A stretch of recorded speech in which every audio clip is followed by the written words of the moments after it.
Maturity అంటే same as innocence లాగే, కాకుండా ఒక డిఫరెన్స్తో. అది పోయిన ఇన్నోసెన్స్ రీక్లెయిమ్ చేసుకోవటం, ఇన్నోసెన్స్ రీక్యాప్చర్ చేసుకోవటం. ప్రతి చైల్డ్ ఇన్నోసెంట్గానే పుడతాడు, కానీ ప్రతి సొసైటీ తనని కరప్ట్ చేస్తుంది. ప్రతి సొసైటీ ఇప్పటి వరకు ప్రతి చైల్డ్ని కరప్ట్ చేయడానికే ఇన్ఫ్లుయెన్స్ చేస్తుంది. అన్ని కల్చర్స్ చైల్డ్ ఇన్నోసెన్స్ మీదనే ఆధారపడి ఉన్నాయి. అతని ఇన్నోసెన్స్ని ఎక్స్ప్లోర్ చేసి అతన్ని ఒక బానిసగా మారుస్తుంది. వాళ్ళ సొంత పర్పస్ కోసం, సొంత ప్రయోజనాల కోసం సొసైటీ అతన్ని కండిషనింగ్ చేస్తుంది. అది పొలిటికల్గా, సోషల్గా, ఐడియాలజికల్గా కావచ్చు.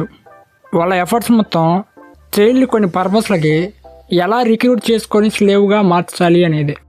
ఇంకెప్పుడైతే చైల్డ్ సొసైటీలో భాగంగా మారుతాడో అప్పుడు అతను ఇమ్మెన్స్లీ వాల్యుబుల్ విషయాన్ని లాస్ అవ్వటం స్టార్ట్ అవుతాడు. అది అతను నేచర్తో ఉన్న కాంటాక్ట్ మిస్ అవుతాడు. మోర్ అండ్ మోర్ తన హెడ్కి హంగ్ అయిపోయి అతని హృదయం గురించి మొత్తంగా మర్చిపోతాడు. హృదయం అనేది బీయింగ్కి లీడ్ చేసే ఒక బ్రిడ్జ్. హృదయం లేకుండా మన ఓన్ బీయింగ్ని మనం చేరుకోలేం, అది ఇంపాసిబుల్. హెడ్ నుంచి బీయింగ్కి డైరెక్ట్గా వెళ్ళే మార్గమే లేదు. అది కేవలం హృదయం నుంచి మాత్రమే బీయింగ్ని చేరుకోగలం. అండ్ అన్ని సొసైటీస్ హృదయానికి డిస్ట్రక్టివ్గా ఉంటాయి. అందుకే సొసైటీ ప్రేమకు అగైనెస్ట్గా ఉంటుంది, ఫీలింగ్స్కి అగైనెస్ట్గా ఉంటుంది. సొసైటీ ఫీలింగ్స్ని సెంటిమెంటరీగా ఖండించారు. అందుకే వాళ్ళు కొన్ని ఏజెస్గా లవర్స్ అందరినీ ఖండించారు. ఎందుకంటే ఒక సింపుల్ రీజన్, అది ప్రేమ హెడ్కు సంబంధించింది కాదు, అది హృదయానికి సంబంధించింది అని. కానీ ఏ వ్యక్తి అయితే ప్రేమ సామర్థ్యాన్ని కలిగి ఉంటాడో అతను త్వరలో లేదా తర్వాత తన బీయింగ్ని కనుగొంటాడు. వన్స్ ఒక పర్సన్ తన బీయింగ్ని కనుగొన్న తర్వాత అతను సొసైటీ క్రియేట్ చేసిన అన్ని రకాల స్ట్రక్చర్స్ నుంచి, ప్యాటర్న్స్ నుంచి, కండిషనింగ్ నుంచి, అన్ని రకాల బాండేజెస్ నుంచి ఫ్రీ అవుతాడు. అంటే స్వేచ్ఛను పొందుతాడు అని. అతనిదే నిజమైన ఫ్రీడమ్. ప్రతి చైల్డ్ ఇన్నోసెంట్గానే పుడతాడు, కానీ సొసైటీ చైల్డ్ని నాలెడ్జబుల్గా తయారు చేస్తుంది. అందుకే స్కూల్స్, కాలేజెస్, యూనివర్సిటీస్ ఎగ్జిస్ట్ అయి ఉన్నాయి. వాటి పని మిమ్మల్ని డిస్ట్రాయ్ చేసి కరప్ట్ చేయటం. కావాలంటే గమనించండి, చదువుకున్న ప్రతి ఒక్కరు తెలివైనడు కాలేడు.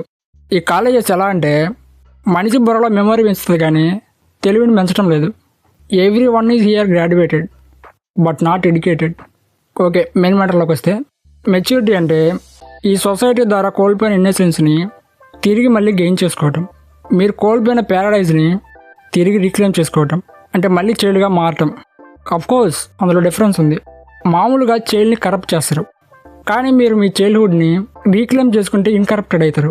అప్పుడు మిమ్మల్ని ఎవరు కరప్ట్ చేయలేరు. మీరు అప్పుడు ఇంటెలిజెంట్గా మారుతారు. సొసైటీ మీకు ఏం చేసిందో తెలుసుకుంటారు అండ్ మీరు అలర్ట్గా, అవగాహనగా ఉంటారు. ఈసారి మీరు మళ్ళీ అలా జరగనివ్వరు. మెచ్యూరిటీ అంటే రీబర్త్, స్పిరిచువల్ గ్రోత్, మళ్ళీ కొత్తగా పుట్టడం, మళ్ళీ చైల్డ్గా అవ్వటం, ఫ్రెష్ సైజ్తో ఈ ఎగ్జిస్టెన్స్ని కొత్తగా చూడటం. హృదయంలో ప్రేమతో మీరు జీవితాన్ని అప్రోచ్ అవుతారు. సైలెన్స్ అండ్ ఇన్నోసెన్స్తో మీ ఇన్నర్ మోస్ట్ కోర్ని వ్యాప్తి చెందుతారు. మీరు మనసు నుంచి కాదు, మీరు హృదయం నుంచి పనిచేస్తారు. మీరు మనసును ఉపయోగిస్తారు, కానీ అది మీ సర్వెంట్ లాగా వర్క్ చేస్తుంది. కానీ ప్రతి ఒక్కటి మీ హృదయం నుంచే చేస్తారు. థాట్స్ అండ్ ఫీలింగ్స్ మించి బియాండ్ వెళ్ళి స్వచ్ఛమైన ఈజినెస్గా మారటమే మెచ్యూరిటీ.